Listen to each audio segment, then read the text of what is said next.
In 1601, deep within the dense, fog-covered Balkan Mountains, a man named Mihail was tasked with a solemn duty.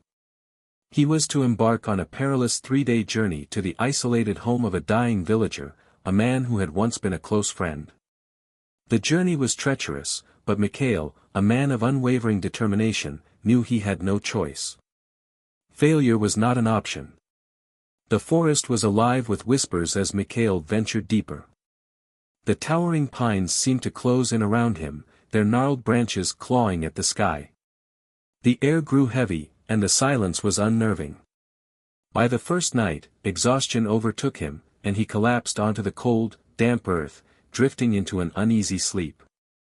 Then came the nightmare. He found himself trapped inside a rotting, crumbling cabin.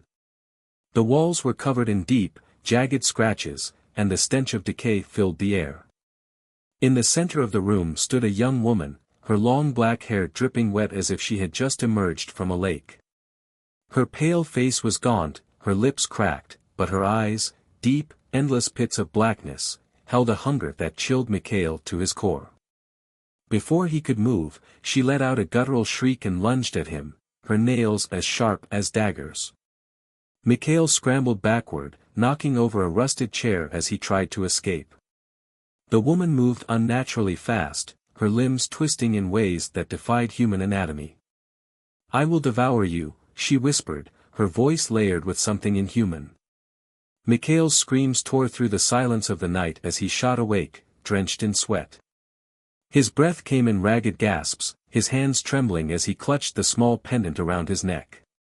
The nightmare had felt too real, the weight of fear still pressing on his chest.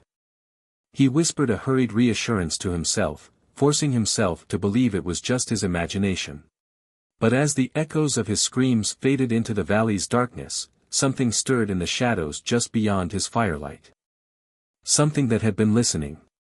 Mihail sat frozen, his breath shaky as he scanned the darkness. The night was unnervingly quiet, too quiet.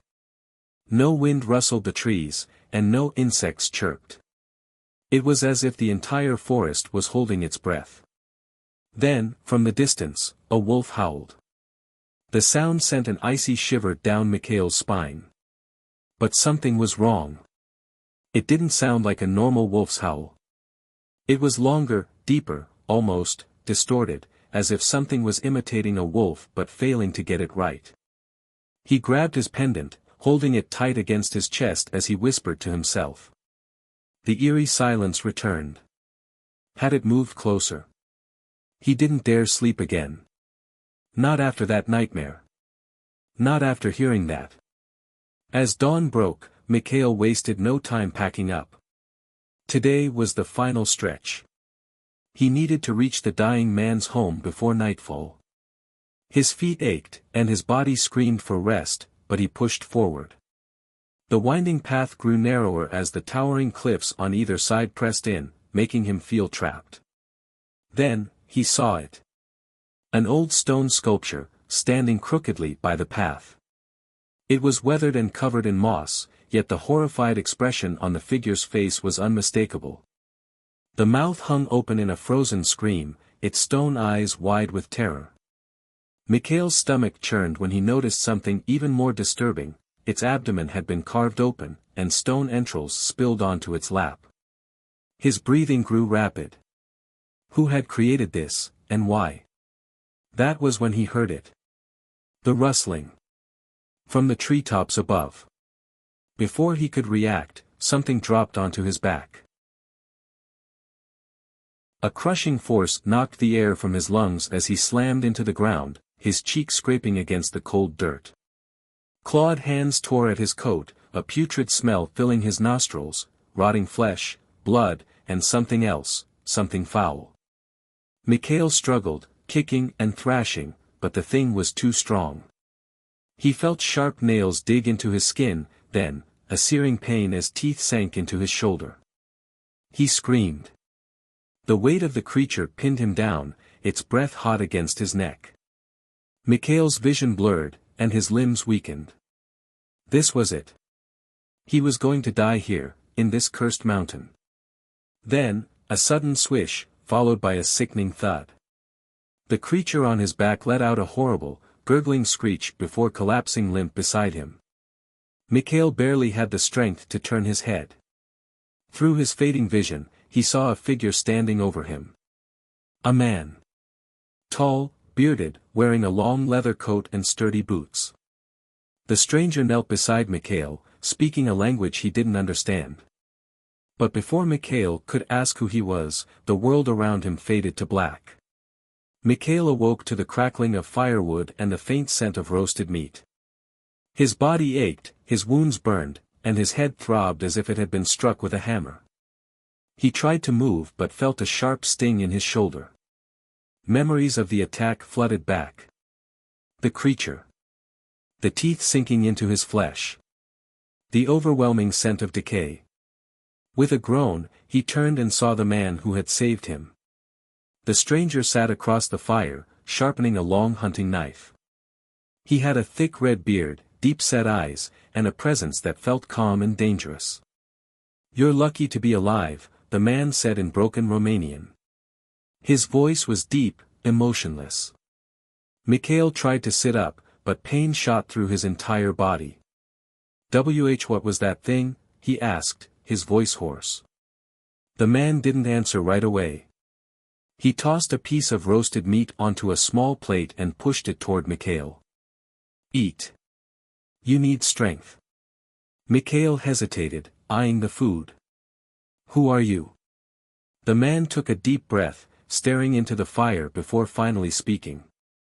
"I am Gregor, from a land far from here.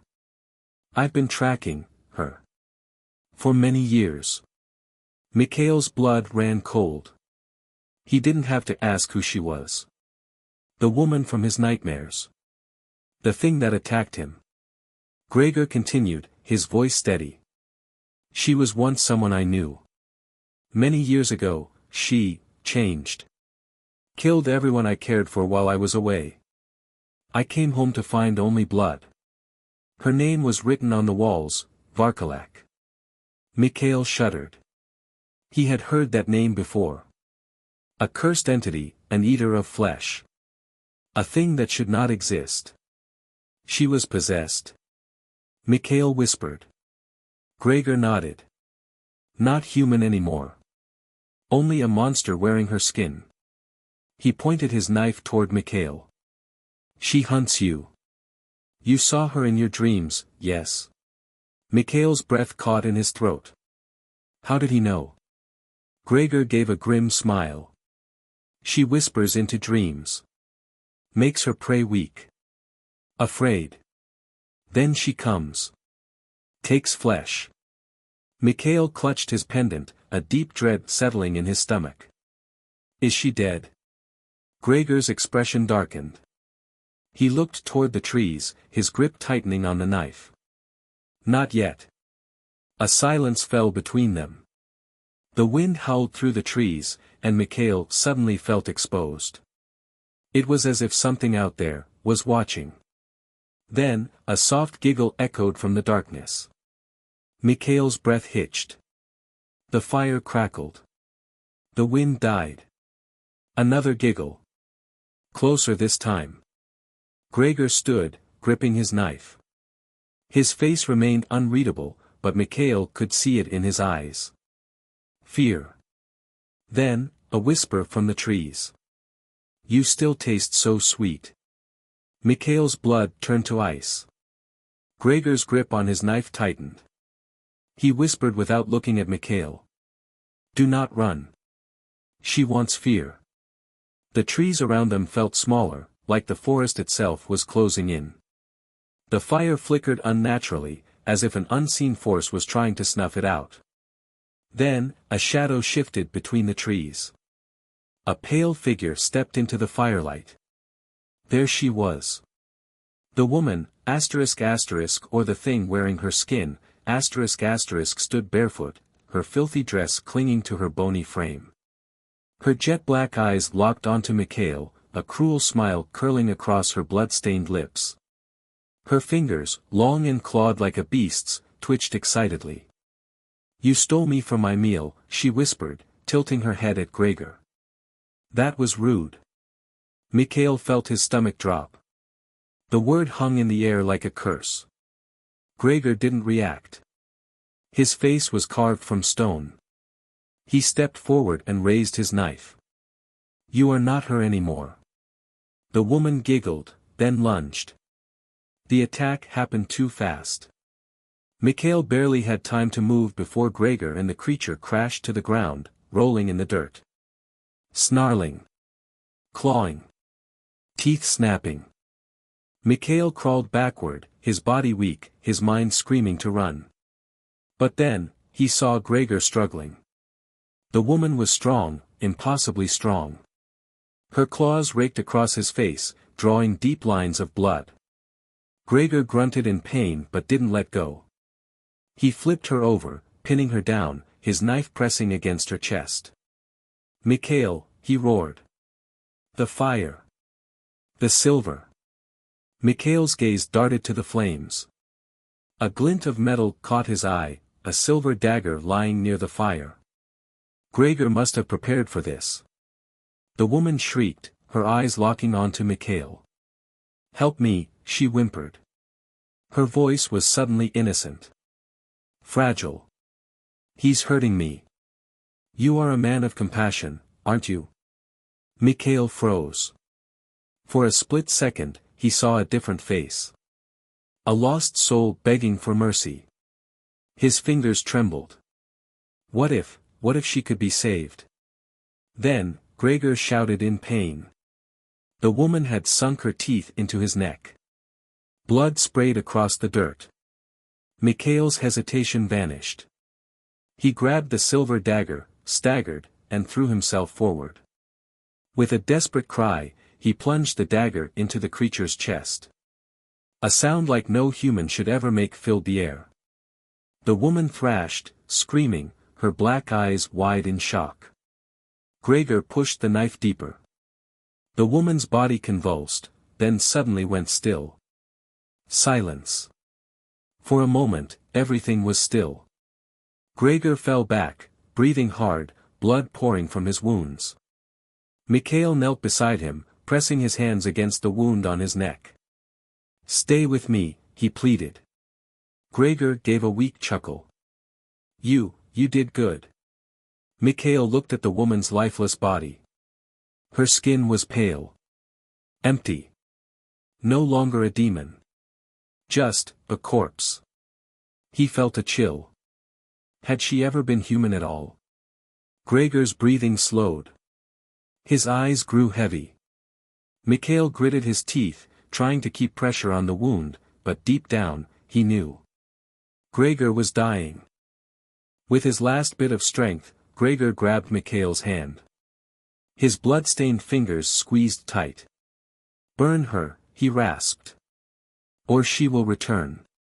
Then, his grip loosened. His breath stopped. Mihail closed his eyes. The nightmare was over. Or so he thought. That night, Mihail built a great fire. The woman's body and Gregor's remains were burned to ash beneath the dark sky. As he watched the flames consume them, a single question haunted him. Had the evil truly died? Or was it simply waiting? Mihail never returned to the mountains. But sometimes, in the deepest hours of the night, he still hears the giggle.